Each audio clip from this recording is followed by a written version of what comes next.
Bomberman has always been a confounding series for me. When you say the name Bomberman, you automatically know who I'm talking about. He's a cute Japanese character. He's white and blue, he's a big-headed boy with pink hands and feet. He drops bombs, collects power-ups, and he's a multiplayer classic. I've always felt that he's never been given his due. He's one of those second-string mascot characters, you know what I'm talking about, right? He's not like a Mario or a Zelda, Pokemon, or even a Mega Man. He doesn't get that first-string love. You don't see mass Bomberman advertising or droves of people clamoring for the next sequel. He's always just been okay. I was gonna compare him to Banjo-Kazooie, but Banjo and Kazooie got themselves into Smash Bros. Whereas poor Bomberman over here, he's an assist trophy. If that isn't a sign of his status and self-worth to Nintendo, I don't know what is. He simply isn't the first face that comes to mind when you think of Nintendo. I mean, he might be in the top 50. It's sad. He's always just been scraping by, just begging for that new game. Maybe that's why he jumped ship.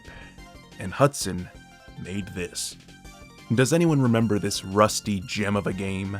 This is Bomberman Act Zero. It was released on August 3rd, 2006, and you can only play it on the Xbox 360. Betrayed me! Well, this is what happens to traders. Look at that Metacritic score. This game has a horrible reputation. I mean, just looking at the cover makes you think, why would you turn cute, innocent Bomberman into some gritty, generic robot? Yeah, maybe the back of the box will explain. Bomberman explodes onto Xbox Live. Deep within an experimental underground facility, humans are imprisoned as test subjects and trained to become soldiers. As Bomberman, your objective is simple. Destroy your opponents before they destroy you. So there's clearly no self-awareness. They're not saying lines like, Bomberman is back and more hardcore than ever. There's nothing. There's no connection to the prior games. This is meant to be a clear reboot of the franchise. I can hear the CEOs now. Let's start over with this IP the way we always wanted to. Darker, edgier, and totally not ripping off poor Iron Man. I mean, you have to be kidding me. Hudson, what are you doing? Yeah, alright, let's see. Survive through 99 stages as you try to escape to the Oh, shut the fuck up. I'm not gonna do that.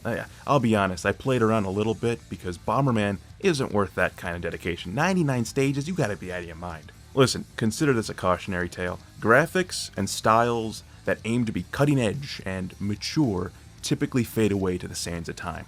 There was no sequel to this because, guess what? It sold horribly. And why did it sell horribly? Well, maybe it's because people don't like it when you rock the boat too much.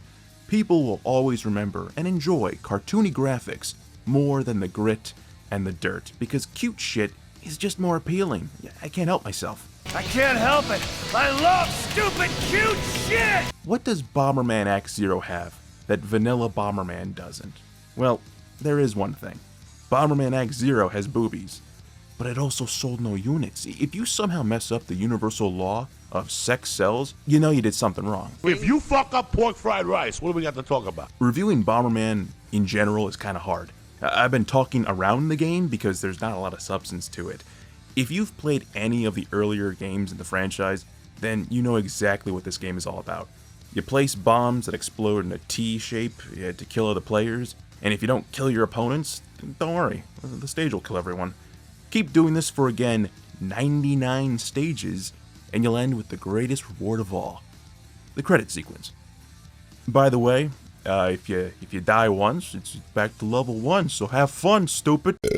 There's two different game modes, one where the camera is close in on the action, and then you got the traditional view where the camera is nice and pulled back so you cannot enjoy any of those new graphics we got. Listen, I personally thought that the closed-in view was kind of neat, but it allowed for a margin of error as you could easily mess up. And when you got one life and your objective is 99 levels, listen, I need every advantage I can get. Now, the gameplay follows a pre-designed path. Every level kind of ramps up slowly. That is until level 5, where the game straight up murderizes you. It's a straight up wake up call boss fight, and I didn't want to put up with it. 99 levels of this? No, thank you. Now, you have access to basic power-ups to help you along the way, which include increased range of explosions, being able to place more bombs, speed up, speed down. It's not really a power-up, but okay. Piercing bombs, and of course, quick time exploding bombs.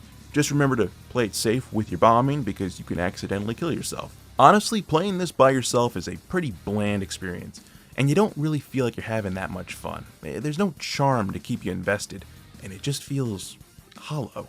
One of the appeals of Bomberman is playing it with friends, and it's a shame that I'm playing on an outdated console. I mean, there is online multiplayer, but I'm sure no one played it.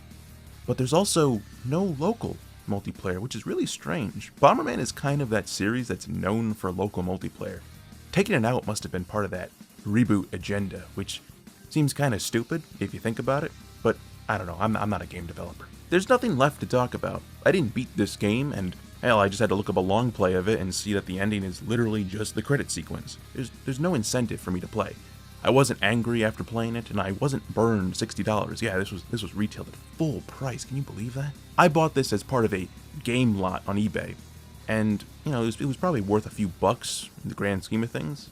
I do feel bad for people who paid full price for it. There's just nothing special to it. The developers used the same code from the previous Bomberman games from like the late 1980s. They added a dirty coat of paint and shipped it out as an expensive exclusive. I mean, it's not good, but it's not that bad either. I mean, the price is bad. For fun, I thought we could do a little thought experiment. Let's say the original Bomberman never existed. We had nothing to compare this game to. Honestly, I think I come away saying the same thing.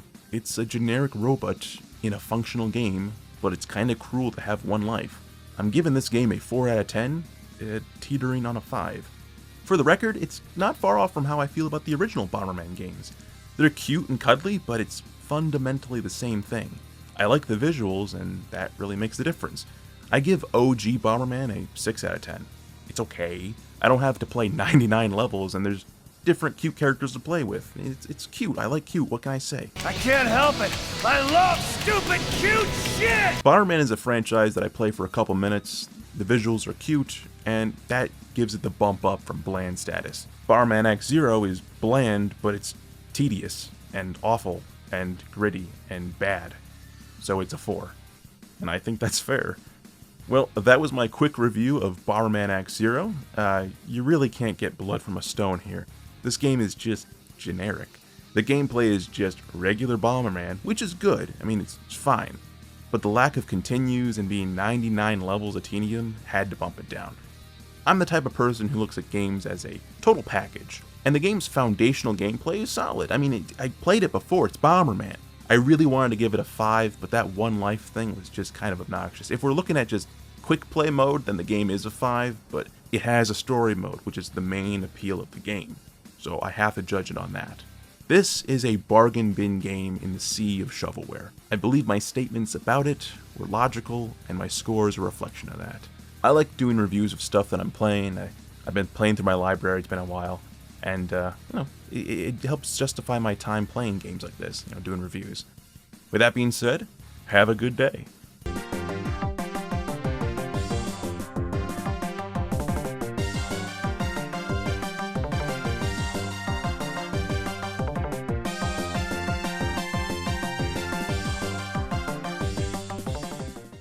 Hey, I unlocked a gamer profile picture. I guess it was all worth it after all. What was with Xbox and this pink-haired anime girl? What was that about?